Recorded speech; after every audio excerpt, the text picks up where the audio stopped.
Who have been the most impactful transfers over the last 5 years, and why are most of them Oklahoma Sooners?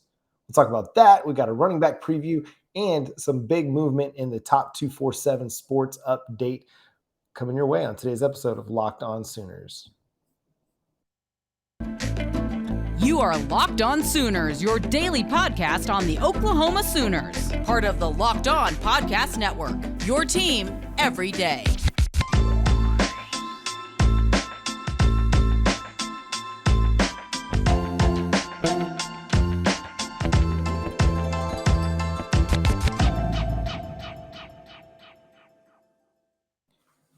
What's up, Sooner Nation? Welcome to Locked On Sooners. Thank you for joining us and making Locked On Sooners your first listen every single day. We're free and available on all podcast platforms, including YouTube. Make sure you go to YouTube, subscribe to the show over there, hit the notification bell to let you know when new episodes drop, and drop a like as well. My name is John Williams. You can follow me on Twitter at John9Williams. You can follow the show on Twitter at Locked On Sooners. And joining me as he does every day is Josh Helmer of 94.7 The Ref in Norman. You can listen to him Monday through Friday from 9 to noon. You can also follow him on Twitter at JoshOnRef. Josh, how are you doing on a fine recording on a Tuesday evening? Doing great, man. Doing great. Hope you are as well. You know, we thought the transfer quarterback merry-go-round for Oklahoma, we thought it was about to be done, right? With Spencer Rattler, with Caleb Williams.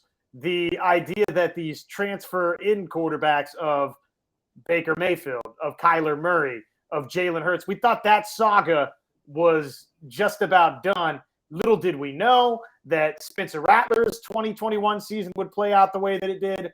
All of the drama with Caleb Williams taking over the stardom immediately. Yeah, some hiccups late, and then, of course, we know what happened from there with each of those two departures away from Oklahoma and the arrival of Dillon Gabriel. So you've got another transfer quarterback, John, that's taken over for Oklahoma here. We think again that the future for Oklahoma beyond Dillon Gabriel, when you think about a Nick Evers, when you think about a Jackson Arnold, okay, it looks like the compass is pointing in the direction that a Sooner that signs with Oklahoma, doesn't come in as a transfer, is going to wind up being the signal caller at some point in the near future. But if we've learned anything, I guess, about college football in recent years, it's that at Oklahoma and really just with the quarterback position in general, John, man, things can change quickly. And a transfer quarterback that we don't see on the horizon right now could be on the horizon again. Put me on the record for, I think either Nick Evers or Jackson Arnold will be the starting quarterback of Oklahoma in the SEC whenever Oklahoma gets there. But it is wild when you look at some of these lists that get compiled about all these different transfers into Oklahoma that have been impactful quarterbacks. And then obviously not even just the quarterback position, but the transfers out, the notable transfers that Oklahoma's been a part of the last 5 years. And it's something that is going to be the new norm for college football. Just the transfer portal is, it's like NFL free agency. Like, players just aren't going to stick with the team, generally speaking, for their 4 or 5 years as much as we're used to. Now, it's still going to be a very high percentage of players that sign with the school, play out their career with that school, graduate and go on to their profession or go on to the NFL. But the transfer portal, it's the new world. Like, this is where we're headed in college football. I mean, we've reaped tons and huge benefits from that over the years. I mean, you can even go back to Josh Heupel back in 2000 when he came to the Oklahoma Sooners, like, reaped huge rewards from the transfer portal in that sense as well. But so ESPN comes out with their most impactful transfers, the top 40 most impactful transfers of the last 5 years. And a lot of Oklahoma Sooners were on this.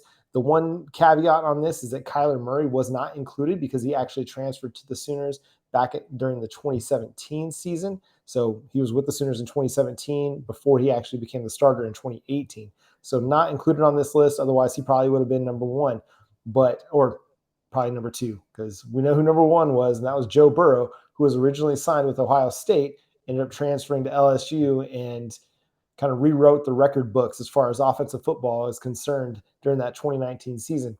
But we'll just run down the list real quick, and you can tell me how you feel about this. Jalen Hurts comes in at number 2, who transferred to Oklahoma from Alabama after helping the Crimson Tide reach the college football playoffs and get to the national championship game, comes to Oklahoma, has arguably one of the greatest seasons to not win a Heisman of all time, in my opinion.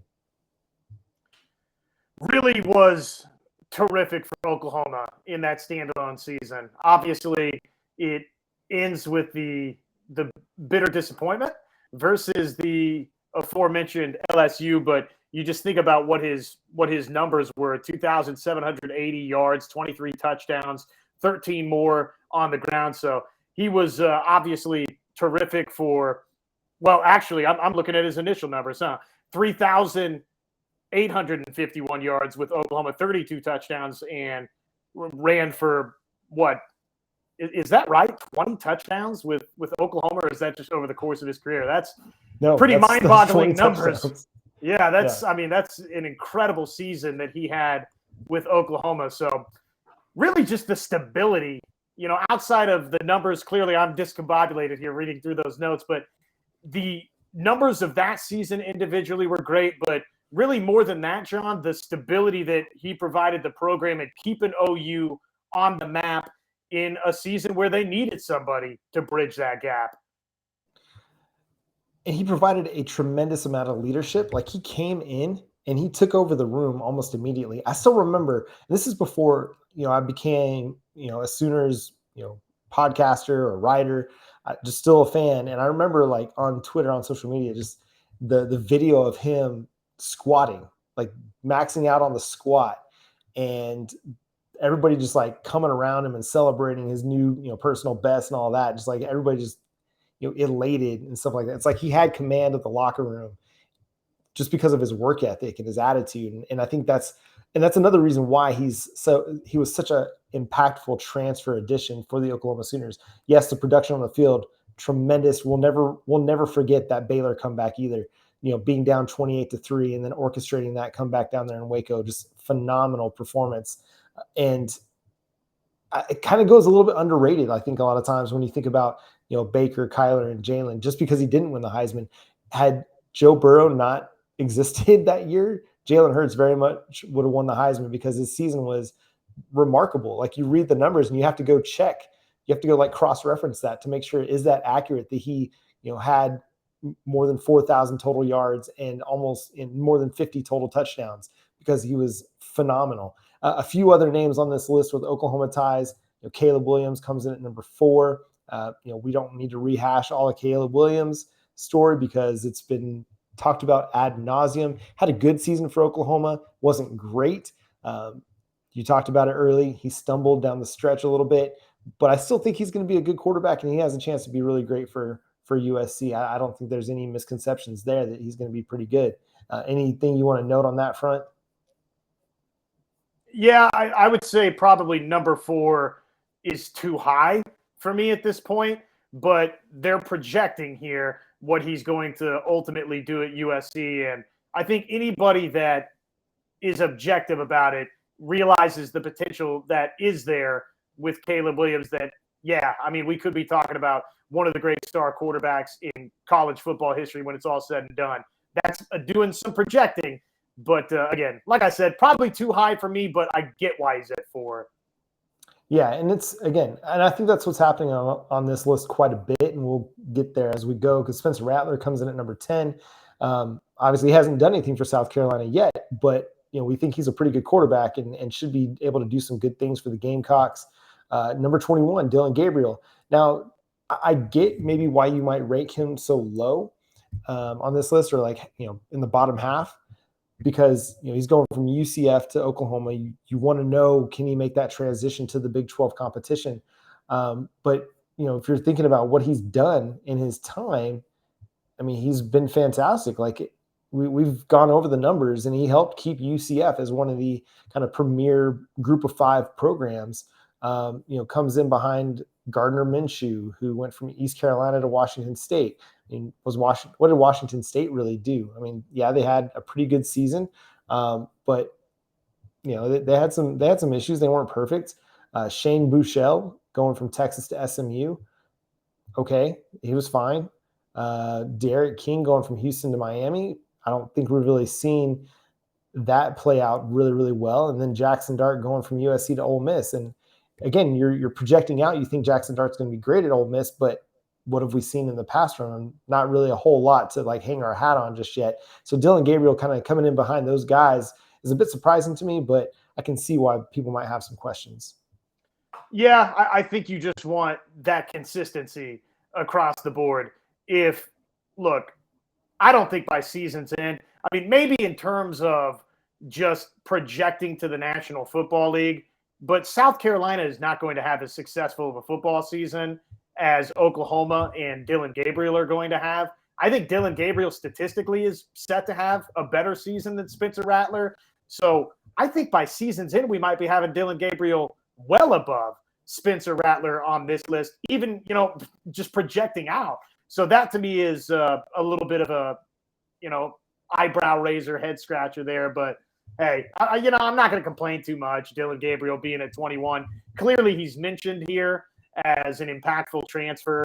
And to me, the bigger thing even than where Dillon Gabriel slots in and did he get slided here, which I do think that he did relative to these other guys, John, is, man, it's just crazy to think about all of the Oklahoma influence on this list. Even somebody like Jackson Dart that you mentioned, oh, by the way, was flirting around with maybe coming to OU.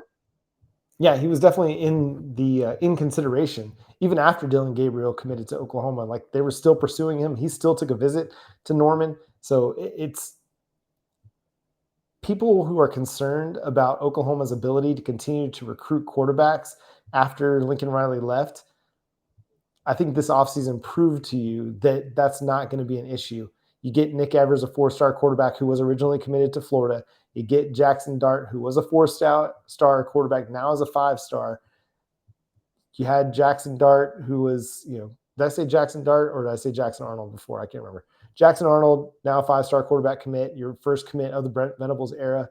Jackson Dart was flirting with Oklahoma. Dillon Gabriel came to Oklahoma. So the quarterback position is going to be well stocked for the future, now, present, future. It's going to be fine. No issues. Oklahoma, over the last 2 decades, has had great quarterback play over the years, and it's not going to slow down at all. We got a few more notes that we'll want to touch on after I talk to you about Built Bar. Built Bar is the best tasting protein bar ever. It's great, and it's great for you. You don't want to miss out on it. Now they've got something called coconut brownie chunk puff and cookie dough puffs as well. Great texture, great taste, and all the great protein that you could need. They're low sugar, low calorie, and high protein. I eat one just about every single day for breakfast, have some as a snack, and it's great for post-workout as well, just to help get you that extra energy, that extra fuel before and after your workout. So go to Built.com, use promo code LOCK15, get 15% off your next order over at Built.com.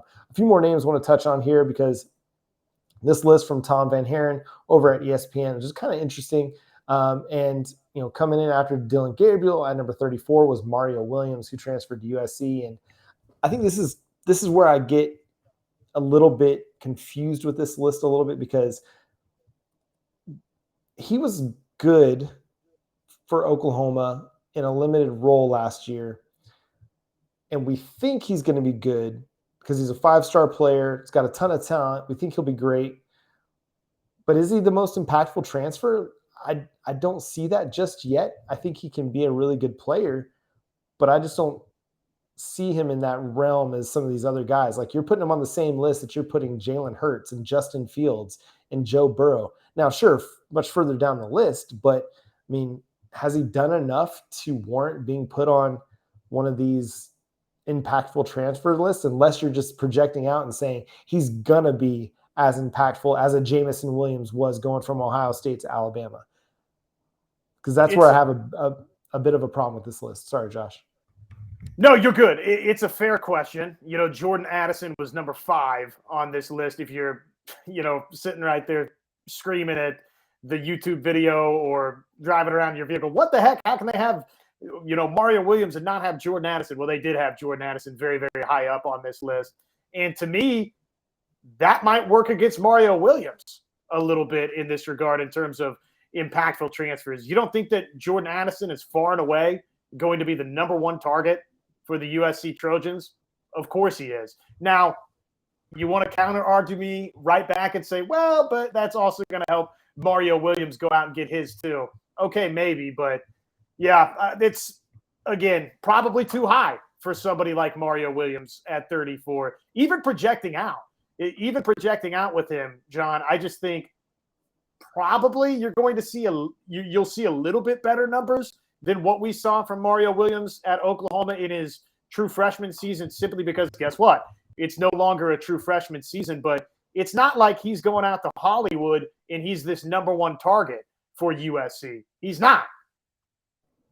Right. And I think he'll have some production. But from what we saw last season, I just don't know what the Lincoln Riley offense is anymore. Like during the Baker Mayfield, Kyler Murray era, it was a lot of a lot of passing attempts. I mean, they were balanced, but the wide receivers, the pass catchers, they all ate. Like there was a lot of production to go around for those guys. And the Jalen Hurts, it was more of a mixed bag. They ran the ball more because you had a more powerful running quarterback that you could do that with. And then kind of the Spencer Rattler, Caleb Williams era of Lincoln Riley's offense, I don't know. I don't know what it is. And so are there going to be enough targets to go around for Jordan Addison and Mario Williams and Travis Dye and whoever else is on the wide receiver depth chart? Because that certainly wasn't the case for Oklahoma in 2021. I mean, that's part of the reason Jaden Hazelwood transferred out. Marvin Mims was considering transferring out if Lincoln Riley would have stayed. Or was going to transfer out. Sorry, I should say that, if Lincoln Riley was going to stay. So I think that's where some of my question comes in with Mario Williams is like, if we project that he's going to have this big season and have a huge impact, do we know that okay, they're going to throw the ball 500 times and, Mario Williams is going to get 100 targets? I don't think we know that. Like they might throw it 300 times. They might, throw it 400 times. We'll see. But I just don't know if we can just look at what happened in 2021 with the way that Oklahoma's offense ran and just know that he's going to get out there and have this big 1,000-yard season, double-digit touchdowns. And he just might, but I don't think we can sit here and just say that outright, because what do we know? We just know that it was very inconsistent last year with Caleb Williams at the quarterback position for half the season. The passing offense wasn't always great. It was good at times and it was productive at times, but it wasn't great at times.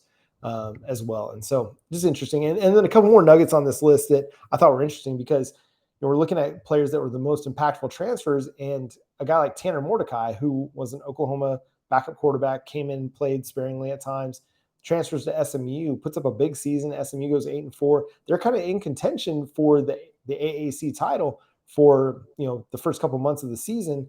The, last month, as the Sonny Dykes rumors kind of start to swirl around SMU about him leaving for TCU, they kind of fall off the cliff a little bit, but he has a very productive season for them. Almost throws for 4,000 yards, throws 39 touchdowns. I mean, he's huge. He's big for SMU and kind of keeps them in a very competitive place in the American Athletic Conference. And so it was really odd to me that he wasn't included on this list of most impactful transfer quarterbacks when you did consider Shane Buechele going from Texas to SMU.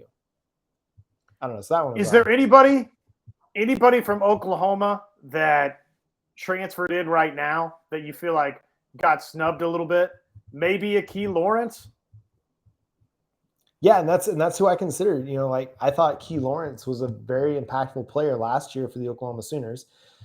The Iowa State game in particular, but then also Alex Grinch being able to throw him out there against Texas Tech as a cornerback. That was huge. They were dealing with so many injuries at the quarterback position, and you took a guy who'd never played the position, and in a week's time, you turned him into an effective player. The first play of the game, Texas Tech tries to throw at Eric Ezukanma, and Key Lawrence, he kind of gets beat on it, but his competitiveness and his edge allows him to come in and strip the ball away so it's not a completed pass. And so I think Key Lawrence, and then based on what we know about Brent Venables' defense and what he's able to do with guys like him who play in the box, I think he's about to have a huge season. One of these seasons that's going to vault him into this top 100 pick territory for the NFL draft. I think he's going to have a big, big season because he brings a very similar kind of style and presence to him that a Brent Venables does. He's kind of got an edge to him. He plays fast, he plays hard, he plays physical. And so I think we're going to see a lot of Key Lawrence kind of almost be featured a little bit in the defense. Yeah, he's a safety, but I think it's going to be in that more box style role where he's going to be able to free flow to the football and just make plays on the ball. And so I if we're projecting forward like we've been doing with Mario Williams, like we're doing with Caleb Williams and Spencer Rattler to an extent, I think we could do the same thing for Key Lawrence and include him probably in that top 40 as well. But again, I think he's one of these players that's a little bit flying under the radar nationally still, but I don't think it's going to be long before everybody kind of comes to grips with who Key Lawrence is in this Oklahoma Sooners defense. So yeah, that's where I stand on Key. Yeah, I think so too. I think he's got a chance to be maybe Oklahoma's best player defensively in this 2022 season. And if that's the case, and if Oklahoma makes serious improvement under Brent Venables, under Jay Valai, under Brandon Hall, just everybody collectively, right? Ted Roof, Miguel Chavis, our man up front, who I'm blanking on, our other defensive line coach here. But if Todd Bates. Thank you. If Mr. Bates and company get this thing rolling in a direction that Oklahoma fans haven't seen really in quite some time, then and Key Lawrence is the one spearheading a lot of that in the defensive secondary, which, oh, by the way, was, and I've said this a lot on here, not good last season for Oklahoma, then he's got a chance to really skyrocket up a list like this. I do think if you're talking top 40 player transfers, it probably means what you and I are talking about is Key Lawrence has got to be a bona fide star, right? Somebody that's in the mix for National Defensive Back of the Year type awards, which I think he's capable of, John. I think that's totally possible. All right, so we got to take a TO. Real quick, let me tell you about our friends. I've got this, John. This is from our friends. You've seen me sport this. It's from Homefield Apparel. Homefieldapparel.com. They've got all sorts of vintage marks. We love vintage. We love retro. And they've got a full Oklahoma collection, 15 pieces of apparel in their collection, including T-shirts, hoodies, crew necks. Of course, that was one of my T-shirts right there that, again, are retro, all vintage marks. And you'll love this, ladies and gentlemen. New customers, as we've been telling you, can get 15% off their first purchase from Homefield Apparel with our code LOCKEDONSooners at checkout. Locked On Sooners at checkout over at homefieldapparel.com, John.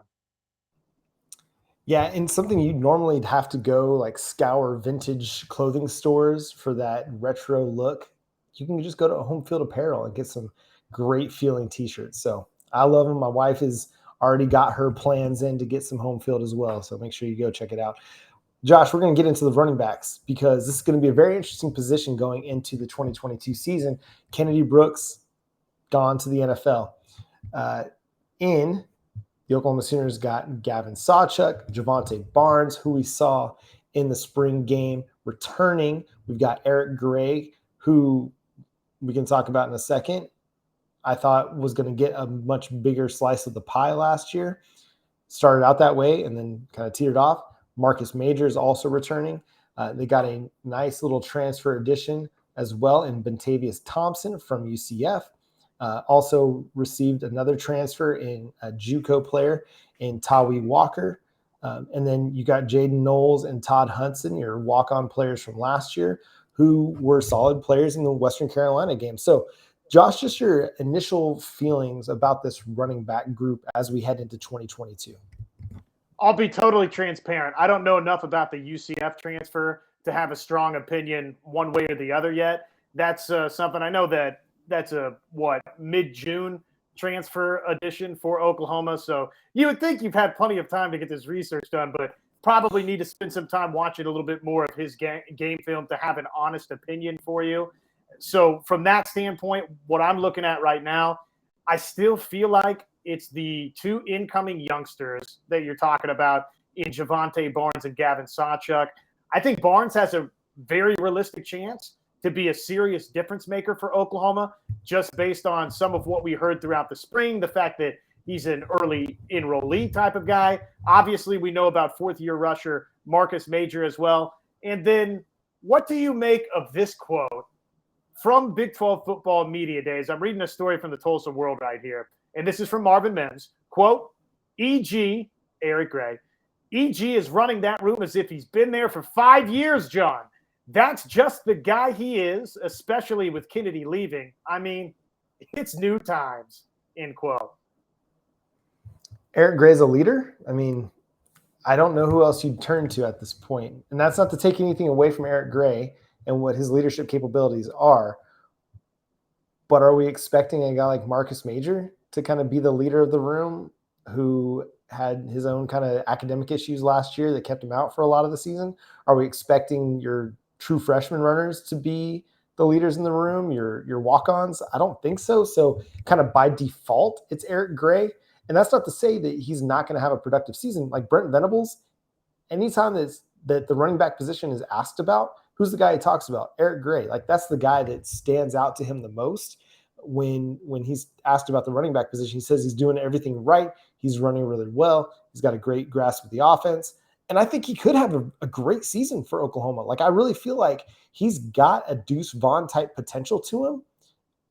He just didn't get the looks. He didn't get the opportunities last year, the handoffs or the targets to really show what he's fully capable of. I think we saw it in spurts. We saw it at the beginning of the season as they were still trying to kind of ramp up Kennedy Brooks, who had taken the year off before. And I think we saw like several plays at times where, they tried to get him the ball in a schemed way, but they didn't ever just kind of rely upon him after about like week 3 or 4 of the season. I think it was the West Virginia game was the last game where he got like more than 10 carries in the game.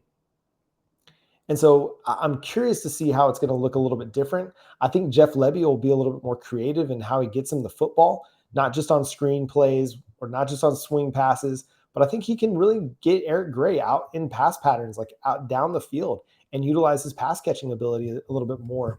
Get him in space as a runner, run more stretch plays to let him use his speed on the outside to get outside the tackle box. So that's a guy that I'm really intrigued by.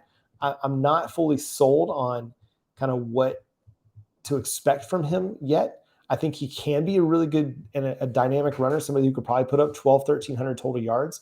But I don't know if he's going to be the guy that we see carrying the ball 20, 25 times a game, and nor should we. Like, is he going to be more effective at 15 touches a game?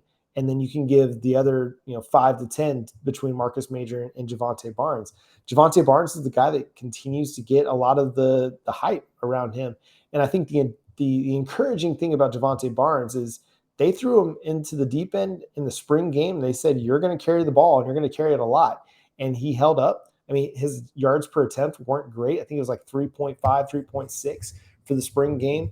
But he's also running behind kind of a mashup offensive line, like not running behind the number one offensive line. And so it's very intriguing group in that I think we could see a number of players have an impact in a very big committee. The new guy, the Bentavious Thompson, who came from UCF, Dillon Gabriel, former teammate of him, he's very high on him. He thinks he's going to provide a good impact. He says he's a downhill runner, someone who's going to be able to make an impact and run strong, run physical. Tawi Walker, a lot of people are very high on this walk-on transfer addition. But how much of an opportunity is he going to get? Gavin Sawchuk, people love his speed and his ability to make plays in space, but he's a summer enrollee. So how quickly is he going to get the playbook under his in his brain and be able to apply it and get on the field? And so it's a very interesting group. It looks like it's Eric Gray and then Marcus Major, Javonte Barnes. And then from there on, it's going to be, who knows, based on each week. I think it'll go week to week, kind of the hierarchy at that point. So I'm looking at Eric Gray's game log from last season, and you're right. West Virginia was the final double-digit carries game, 12 carries for 38 yards in that one for Eric Gray versus West Virginia.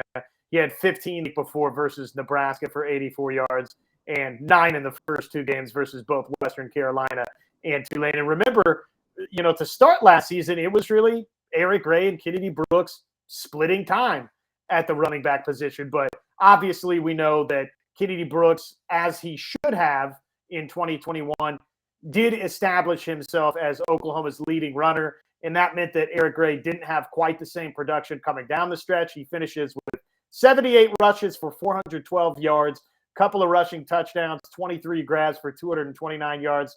I've said before, I agree with some of the comments you made. And when you say, I think he has Deuce Vaughn-like qualities, look, anybody out there, he's not saying he's Deuce Vaughn. He's not saying he's Bijan Robinson. but I get what you're saying. He has that ability to both be impactful running the football, and if Oklahoma with Jeff Lebby now and with this offensive staff, if they call plays the right way and get him out in space and pass catching situations, I think he's going to show you a lot more than 23 grabs for 229 yards. So I'm excited about that with the running backs. I do think it's an interesting group when you compare it to, say, last year, John. Remember last year, the conversation was so much conversation about should Oklahoma fans be a little bit concerned about where this running back room is at. Eric Gray's transferring in. Kennedy Brooks, he opted out. Took the COVID year to opt out.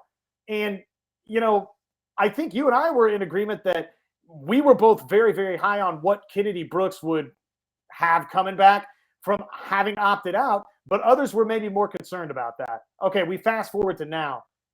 What is sort of your pulse at? I'm much more concerned about the running back room heading into 2022 than I was going into 2021. That's not to say that I'm overly concerned for Oklahoma, but I would say I need to see more meter is much higher going into this season than it was, say, a year ago when I was reading comments on Twitter and seeing think pieces about, what kind of Kennedy Brooks are we going to get? Yeah, that's kind of where I'm at too, because when people were sitting there assuming that Eric Gray was going to be the starting running back, the RB1 for the Oklahoma Sooners, I'm like, do y'all remember Kennedy Brooks? Like, I know he was gone for a year, but he's a dude. Like, he's a guy that you can rely on. Like, he's the reason that Trey Sermon left to go to Ohio State. I know we point to Ramondre, but I mean, Kennedy Brooks, 3,000 yard seasons. Like, he's one of two Oklahoma Sooners running backs to have more than 3,000 yards rushing and average more than 7 yards per carry. The other guy, Billy Sims. So I was not concerned about what Kennedy Brooks and Eric Gray were going to be able to do. There was some depth concerns because after that, you just had your walk-on guys and Todd Hudson and Jaden Knowles, two very, effective and capable running backs, but not guys that you necessarily want to rely upon for 20 carries a game if you had to. I think this year the depth is better in that you've got a lot of guys that you feel pretty good about, but yes, a lot of guys that were kind of like, we got to see it on the football field. I mean, our evaluations of, Gavin Sawchuk and Javante Barnes, I mean, we expect them to do great things at Oklahoma, but we've expected that from people in the past and it hasn't transpired. I mean, I'm still very high on Marcus Major, even though he's had his issues. I still think he can be a pretty productive runner for the Oklahoma Sooners. I just need to see him do it for a whole year. And like I said about Eric Gray, like when I watched his game film at Tennessee, I saw a guy that was explosive and able to break big plays. I just think Lincoln Riley gave up on him too quick. I think they gave up on him after the West Virginia game, which if you're going up against Dante Stills and Akeem Mesidor, two of the best defensive tackles in the country, and you're only coming away with 38 carries or 38 yards on 12 carries, of course, like to get the 3 yards per carry against that interior defensive line, like that's not too bad, actually, considering we had some offensive line inconsistency early in the season. And so I still think Eric Gray can be a very, very productive running back. I just want to see how they're going to utilize him more this year. And are they actually going to give him 15 to 20 touches a game? And then from there on, it's like, how does the rest of it play out? Because, again, it's a lot of like, we still need to see how this is all going to play out. So, yeah I'm kind of with you on that. That's pretty much where I'm at, too. I would say I need a serious step up in production for me from Eric Gray before I get to the point of I think Eric Gray is Oklahoma's next star running back. I think he could be a very serviceable guy. I feel that way about Marcus Major too. And that's no disrespect or slight to either one of those two guys. I'm just very much in the, hey, show me a couple of 100-yard rushing days back to back, or, rip off a couple more highlight runs here and there. Show me a little bit more of the spectacular before I'm banking on that going into 2022. I'm by no means in this let's hit the panic button thing, but I'm pretty intrigued by what the youngsters can add for Oklahoma, just because, again, I don't see necessarily, at least right now today, and this is, again, not to just be some big-time hater here, it's just to be honest with you based on what I've seen so far.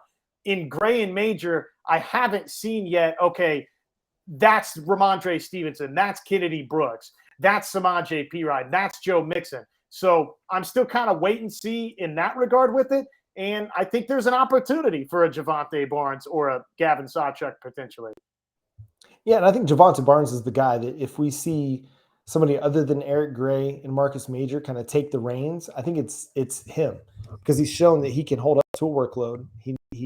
They trusted him enough in the spring game at least to just go out there and do his thing. Like, we want to see, can you carry the load? And I think that was telling. Yes, Marcus Major wasn't available. Gavin Sawchuk hadn't shown up yet. You were limited at running back, and so you didn't have many options. But they could have also not run the ball. Like, if they were concerned about whether or not Javante Barnes was going to be able to hold up under the scrutiny of carrying the ball 25 times or 20 to 25 times a game, then they would have just thrown the ball more. They would have thrown more wide receiver screens. But they wanted to see what he could do you got to carry the ball. You've got to be the bell cow for us. And I think he held up pretty well. And so I'll be intrigued. I think that's the guy that I think we'll find out. And I think they're going to get good opportunities against the UTEP, against Kent State, to see what Javante Barnes is able to do early in the season, see what Marcus Major is able to do. I mean, you've got a good floor in Eric Gray.